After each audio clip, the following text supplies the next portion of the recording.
c'est Loki, l'agent désiré. On se retrouve aujourd'hui avec le livre, donc la suite du livre de Paul Favour, donc comment devenir mentaliste par rapport à la série avec l'exemple de la série. Et aujourd'hui, on va donc attaquer la deuxième partie de comment savoir agir. Et donc, je vous rappelle après que c'est. Donc il reste 3 vidéos, et après nous avons donc terminé le livre. Donc nous allons donc attaquer tout de suite sans plus attendre. Comment bien serrer la main? C'est tout un art que nous pratiquons presque au quotidien. D'un geste, Patrick Jane peut sentir la pression sanguine de son interlocuteur, percevoir s'il est tendu ou non, menteur ou non. Voici quelques astuces pour bien serrer la main et transmettre les bons messages. D'abord, serrer la main est un signe pacifique. Vous exprimez l'envie de montrer votre caractère non agressif, que vous n'avez pas d'objet pouvant tuer votre interlocuteur ou le blesser dans le creux des mains. Et c'est aussi le moyen d'écarter les bras et de voir que rien ne s'y cache. Si vous serrez la main de votre interlocuteur, paume vers le bas. Vous dominez, paume vers le haut, il domine, paume côte à côte, vous êtes à égalité. Prenez le coup tout de suite, entraînez-vous. Tout est question de pression. Ensuite, si la pression est trop forte, ça indique que vous êtes, votre interlocuteur, très sûr de vous, vous avez beaucoup de charisme. Mais ça peut aussi cacher une faiblesse intérieure, un manque de confiance en soi. À vous de juger de la qualité de cette première pression à froid.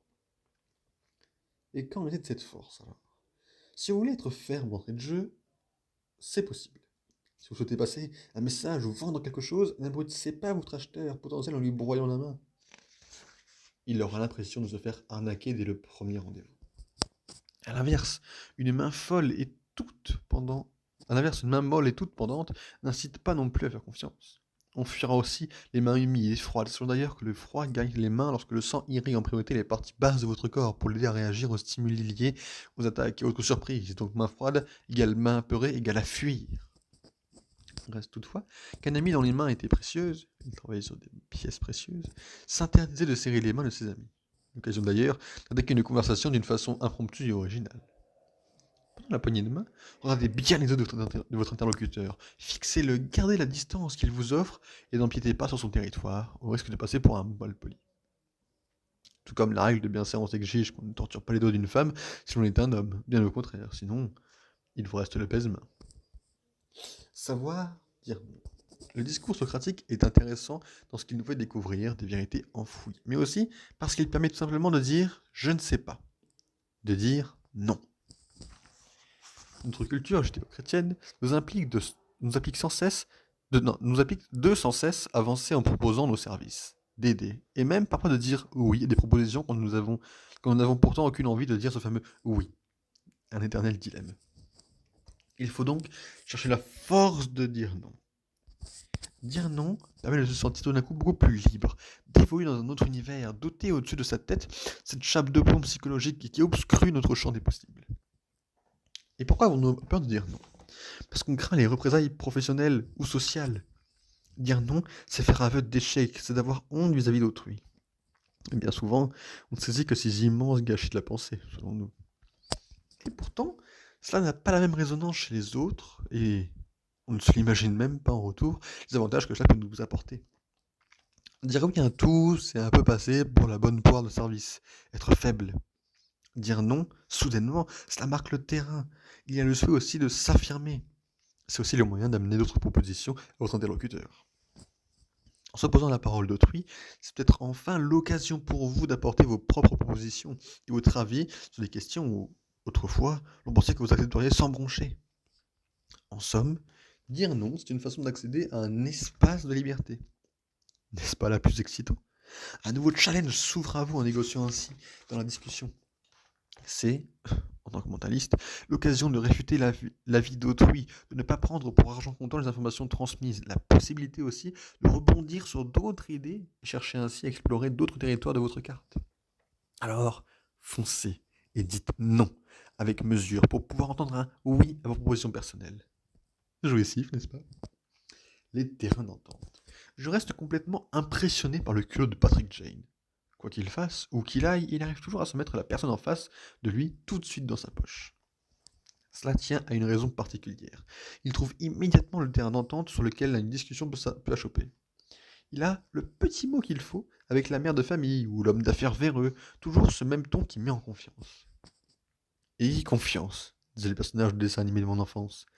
Il s'agit en effet de donner tout de suite le change quand un mot passe à toute discussion avec les autres. On ne vous fera pas l'offense de vous donner ces mots de passe, mais essayez plutôt de cerner le personnage en face de qui vous êtes. Au moment de la poignée de main, peut-être. La première impression, bien souvent, vous permet de classer a priori. À vous d'ajuster en fonction des premières opinions, réparties et autres remarques de votre interlocuteur. Faites rêver. Si vous arrivez au cœur d'une discussion et que vous êtes terne et que vous ne dites rien de bien folichon à vos contacts, oubliez. Fermez ce livre. Vous ne serez jamais mentaliste et continuez de regarder la série télévisée en rêvant. A contrario, si vous ne faites que parler de vous, la conversation sera peut-être aussi stérilée sans aucun intérêt pour votre contact. Le mieux reste encore la question, brève, gentiment submersive, un peu, sur l'environnement, le cadre, le goût de la personne interrogée pour cette situation. Patrick Jane excelle à ce jeu de généralité, que vous êtes amené à partager ensemble. Si l'interlocuteur ne réagit que moyennement, ne forcez pas la main. S'il s'amuse de vos propos, embrayez immédiatement et enchaînez sur votre objectif à atteindre. C'est aussi un moyen de lâcher du lest, de se détendre un peu. Rien n'est primordial en tant que mentaliste. Vous ne jouez pas votre vie. Essayez d'être zen, cool et agréable, et le plus souvent cette entrée en matière détend l'atmosphère. Si vous pensez que cela est trop difficile, alors il faudra prendre sur vous. Faites des exercices. Glissez-vous dans les transports en commun. Asseyez-vous sur un long trajet sans objectif précis ou but à atteindre. Écoutez sagement quelques minutes les conversations engagées autour de vous. Ma femme déteste ça, mais moi, j'adore entendre les propos des autres. Au restaurant ou ailleurs, ça vous aidera malgré les gros jeux de votre partenaire. La vie des gens est tellement stimulante, amusante et parfois très surprenante. Puis, engagez la conversation avec votre voisin. C'est un jeune élève, bah lui de l'école. Alors comme ça, l'école est finie? C'est une grand-mère. Le bus, c'est quand même mieux que le métro, non? Autant de généralités sans intérêt qui permettent de prendre le pouls d'une discussion anodine. Et de vite poursuivre sur d'autres sujets plus sincères si vous le souhaitez. Car avouons-le, bavard ou pas, on s'ennuie d'un transport en commun. Cette situation s'adapte à tant d'autres dans divers domaines. N'hésitez pas à la mettre en application sans problème. Vous en retirez une satisfaction sans borne. Et puis ne rougissez pas, on n'est jamais assez entreprenant. Osez, osons. Le petit cercle de communication. Les personnes spécialistes de la communication s'amusent à tracer et délimiter un cercle au sol. Dans ce cercle, tout peut être dit, tout peut être entendu. Il s'agit de trouver ce cercle commun entre vous et votre interlocuteur. Il s'agit simplement parfois de dire les choses pour vraiment les entendre, et que cela fait du bien. Le travail du mentaliste, c'est justement de trouver ce cercle d'entente pour que le dialogue s'installe et s'instaure. À vous, en tant que mentaliste, de schématiser dans votre tête cet espace de communication et cet terrain d'entente, au sens propre et figuré. Mentez, mais soyez vrai. Un bon vieux mensonge pour stopper le flot de la conversation, ça peut aider également. Votre interlocuteur parle beaucoup? Essayez de vous en mettre plein la vue. Clouez-lui le bec avec une information encore plus aberrante. Oh là là, quand j'ai gravi le Mont Blanc, vous auriez vu de là-haut, le panorama sur la montagne, c'était fantastique. Ah oui? Oh. Moi, c'est lorsque je suis allé au sommet de Kilimanjaro. Époustouflant. Et plus c'est gros, plus ça passe. Essayez quand même de voir si votre interlocuteur ne connaît pas trop votre vie passée ou s'il n'est jamais allé au sommet de Kilimanjaro. Si la voie est libre, réenchérissez. Une petite satisfaction et une grosse victoire contre ce genre de personnes un peu grossier. Autre cas. Votre fils, ado, n'a plus d'argent de poche. Vous avez un gros billet dans votre portefeuille, mais bon, je lui avais déjà donné 10 € la semaine dernière pour aller au cinéma et manger au fast-food. Ça suffit là. Ah, désolé, mon chéri, je ne suis pas passé distributeur. Je n'ai plus rien sur moi. Les plus culottés d'entre vous pousseront la vis à faire la moue un peu triste. D'autres forceront le trait en disant que la fin du mois sera dure. Avant que cela ne porte pas préjudice à votre enfant, et encore moins à vous, vous savez que c'est faux. Et puis, ne nous voilons pas la face. Patrick Jane n'est pas un saint non plus. Il avance souvent des arguments qui sont faux, mais qui peuvent l'aider à progresser dans son enquête.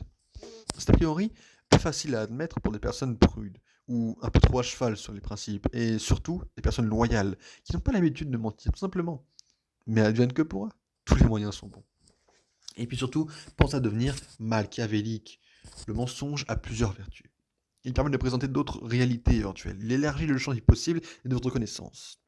Mais surtout, il permet de se mettre sur un même pied d'égalité avec votre interlocuteur, qui se joue aussi de vous le temps de la discussion. Mentir. Pas un moyen de communiquer comme un autre, finalement. Mentir, en tant que mentaliste, ne doit pas être entendu ou vu comme une erreur ou un acte négatif, mais bien comme un élément positif, voire c'est un comble nécessaire. Il permet de montrer d'autres voies possibles pour la vérité et de donner à entendre la petite musique de la vérité en filigrane. Celle qu'on connaît tous, qu'on a peut-être peur de voir et d'entendre. Ainsi procède Patrick Jane lorsqu'il expose de possibles mobiles pour un crime. Il sait que la personne en face de lui ment. Un peu plus dur pour vous dans n'importe quelle situation sociale, même si naturellement nous mentons tous un peu sur nous-mêmes et ne nous montrons pas nous sous notre angle authentique. Il use du même procédé pour atteindre son but. C'est vicieux, machiavélique, mais c'est ainsi qu'on avance aussi dans notre démarche mentaliste. Cette technique éprouvée semble primordiale, notamment dans le domaine du marketing. Combien de fois ne nous avons pas vanté les mérites d'un produit toujours plus innovant que le précédent? Il semble qu'aujourd'hui, ces préceptes de mensonge, pour atteindre le vrai, gagnent de plus en plus de terrain dans ce secteur. Nombreux sont aujourd'hui les médias à faire le buzz, transmettre de fausses informations pour vanter de vrais produits. Devenez machiavélique. Penseur italien de la Renaissance, Nicolas Machiavel, 1469-1427, a été l'un des conseillers de Laurent II, le Magnifique, notamment à travers son ouvrage, Le Prince, à partir duquel l'essentiel de sa pensée dite machiavélique a été tiré. Être machiavélique, c'est être cynique, dénu de toute morale. Pour cela, Machiavel conseille au prince de maintenir au pouvoir pour lutter contre la fortune grâce à la virtu. La fortuna, ce sont les aléas de la vie, la contingence et le hasard. La virtu est le pouvoir, la force et le talent d'un homme à faire preuve de discernement pour mener à bien ses actions. Il faut saisir sa chance et savoir aussi un peu la provoquer. Un précepte que chacun de nous, le mentaliste en premier, doit mettre en place pour résister et perdurer. Les hommes politiques de tous bords et de tout pays y parviennent très bien.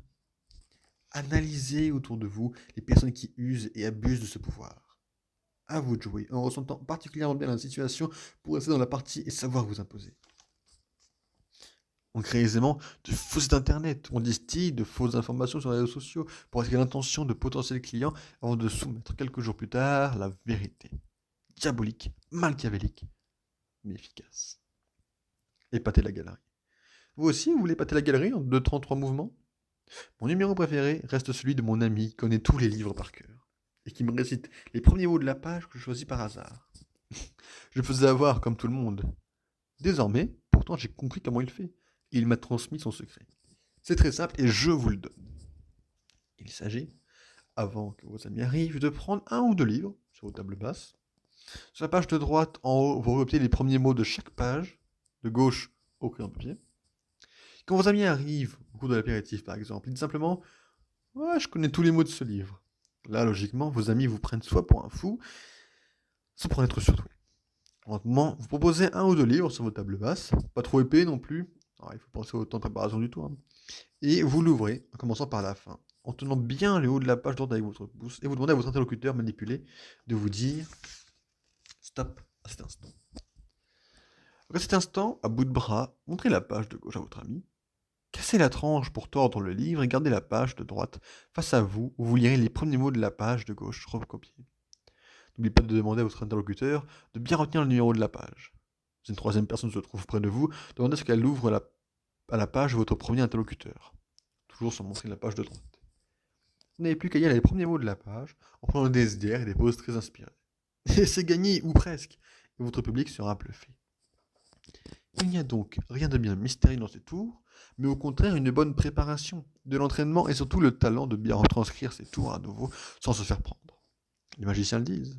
Voilà le sel de leur métier et le plaisir à procurer. Pied dans la porte, pied dans la bouche ou porte dans le nez. Dans tous les cas, la méthode est redoutable. Il s'agit là de techniques reprises de la psychologie sociale, surtout pour analyser les procédés de persuasion et de manipulation. Le pied dans la porte, ainsi nommé depuis la fin des années 60, est une technique qui permet dans certains domaines de la vie quotidienne de demander un service plutôt simple. Excusez-moi, la place de la République, c'est à droite ou à gauche? Souvent des services gratuits, pour ensuite demander un service bien plus important et souvent une contrepartie financière, même modeste, une cigarette, un ticket de bus, etc. La personne à qui vous demanderez dans l'ordre votre chemin, puis la cigarette, peut difficilement refuser la deuxième demande. Cette posture intellectuelle morale et surtout inconsciente est souvent utilisée dans le commerce pour influencer les futurs clients. On vous pose une petite question sur vos odeurs de savon préférées. Ensuite, on vous demande si vous ne souhaitez pas en acheter quelques exemplaires. Souvent, vous achetez de peur d'être en contradiction avec la première image positive que vous avez transmise à autrui de vous-même. On dira qu'il y a précédent. Une technique éprouvée que vous pouvez utiliser à l'envi dans de nombreux domaines.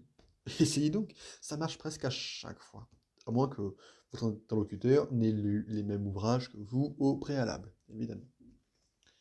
Une variante propose le pied dans la bouche. Cette technique de manipulation envisage cette fois d'engager la conversation par une gentillesse, puis de demander quelque chose. Il suffit de demander à quelqu'un comment il va, puis de demander une augmentation. Petit test en magasin. Amusez-vous, pour commencer, à faire cela dans une boutique, éventuellement en grande surface. Ça ne vous engage pas, alors que votre petit commerçant habituel risquerait de vous regarder un peu bizarrement. Par exemple, au rayon fromage. Demandez au fromager si son comté a du goût. A priori, il va vous parler de son goût fruité, de son âge. Puis enchaîner tout de suite après, et je peux en goûter un morceau? Et hop, ça vous fait un petit morceau pour en cas. Il y a moyen de tester le fameux pied dans la porte.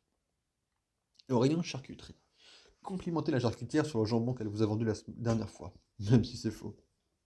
Essayez de faire en sorte que ce soit la fin d'un morceau et qu'elle vous compte uniquement les 2 tranches demandées et vous laisse la fin du dit morceau. Ce pied dans la bouche peut marcher. Autre petite expérience de la vie quotidienne, au supermarché toujours, vous pouvez, au rayon fruits, réserver les fruits, souvent rares ou tropicaux, uniquement sous vide. Le problème est que vous n'en désirez qu'un, bien entendu. Que feriez-vous de 15 morceaux de gingembre? Demandez alors au fruitier, si je vous prends une caisse d'orange, est-ce que vous ne me vendriez pas un seul morceau de gingembre? À tout coup, ça réussit. Tentez l'expérience de la porte dans le nez. Flatter l'individu répond souvent par l'affirmative, ne souhaitant pas passer pour un rustre insensible, prenant uniquement soin de sa petite personne. La dernière technique à pratiquer dans le commerce ou tout autre secteur est la porte au nez. Elle consiste à faire inversement au pied dans la porte une proposition inimaginable pour ensuite faire une proposition correcte. Cette manipulation souligne l'effort consenti par celui qui s'y livre et donc entraîne votre accord, hélas pour vous, tacite par jeu de réciprocité. Dans le même temps, heureux de l'avantage acquis en comparant les deux propositions, vous ne cherchez même plus à savoir si la deuxième proposition est si avantageuse que cela. Les forces de vente du département marketing manient cette astuce avec brio. Faites une visite chez un concessionnaire d'automobile pour vous en rendre compte. En outre, votre manipulateur joue sur le fait que vous ne pourrez décemment pas refuser 2 propositions coup sur coup. Diabolique au possible. L'habit fait le moine, soignez votre apparence. On le remarque très bien dans la série The Mentalist, et c'est précisément ce qui fait aussi le charme du personnage de Patrick Jane.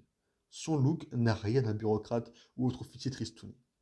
Non, l'apparence des mentalistes doit être attirante, mais sans trop en faire. Le petit costume 3 pièces, un côté gentiment désuet, porté sans cravate de surcroît et des chaussures pas trop brillantes, usé juste ce qu'il faut. On peut dire que Patrick Jane n'a pas la tête de l'emploi. C'est cela qui attire l'attention justement. Voilà exactement ce que vous devez trouver à reproduire dans votre domaine de compétences. On a parfois le sentiment d'être décalé par rapport à un endroit, une situation, trop ou pas assez habillé. La honte semble nous susurrer une petite musique intérieure. Oui, la honte, dans ce cas précis, empêche justement d'avancer habilement ses pions dans une discussion. Alors qu'être en confiance avec sa propre apparence aide précisément à faire passer ses idées convenablement, sans la crainte d'être déplacé, de s'affirmer et donc d'être entendu. Cette première sensation, donnée au-delà même des gestes qui accompagnent le discours, est primordiale et donc à ne pas négliger. Imaginons un homme, politique, sans costume cravate. Il incarne la droiture. A l'inverse, si vous voulez transmettre un autre message, soyez habillé de façon plus détendue. Cela crée un impact directement sur votre auditoire. Regardons l'exemple du patron de la célèbre entreprise informatique Apple, Steve Jobs, lorsqu'il donne ses grandes conférences, keynotes, aux États-Unis. Jamais nous ne le voyons en costume cravate. Cela est rien à contre-courant de l'image décalée de la marque informatique qui se veut proche de l'utilisateur. Loin des ordinateurs froids, gris et ternes. Non, chez Apple, on est cool, on vous vend des produits cool. Idem pour une marque de fast-food américain qui a invité il y a peu ses clients à venir comme vous êtes. Sous-entendu, on est cool, on reçoit tout le monde chez nous, du cadre aux jeunes parents, passant par les papiers mamies. Bien vu. Le style est l'homme même, disait Buffon. Cela passe naturellement par le style verbal, certes, mais aussi par le style vestimentaire, primordial. Osez des couleurs franches. Si vous pouvez les assumer, ou un peu de fantaisie, même avec des vêtements noirs et blancs. Patrick et Jane ne portent que des costumes gris clair, une chemise blanche et un gilet plus sombre, comme un hommage au détective d'autrefois, mais de façon très actualisée. Une veste noire à la coupe plus originale peut faire son effet. Par contre, évitez le jean en bas des fesses pour vous imposer en entreprise. À moins d'être le geek de la maison, ce qui sera alors votre tenue officielle, tout est affaire de dosage. Il faut trouver le juste milieu. Tester, avoir quelques déconvenus, retenir la leçon des différentes scènes un peu honteuses et trouver votre tenue idéale. Après, on vous écoutera avec beaucoup de respect et vos idées avanceront dans la tête de votre interlocuteur. Tout n'est pas que verbal. Le mentaliste l'apprend à chaque expérience sociale. Et donc, voilà où je vais vous laisser. Voilà. En espérant donc que, entre guillemets, ces petits cours vous plaisent. Euh, voilà. Donc, dans 2 vidéos, dans 2 semaines, du coup, on va avoir fini cette chaîne de vidéos. Et je pense pas relancer forcément une autre sur cette chaîne tout de suite. Je verrai comment ça se passe, je verrai mes disponibilités. Et voilà. C'est tout ce que j'ai à vous dire. Donc, du coup, la prochaine fois, on se retrouve dans une semaine pour la suite. Entre-temps, il y aura bien évidemment Thanos. Mais voilà, sinon on se retrouve donc la semaine prochaine. Profitez bien, bonne semaine, likez la vidéo, n'hésitez pas à vous abonner, à lâcher un petit commentaire. Et on se retrouve plus tard. Allez, bye bye!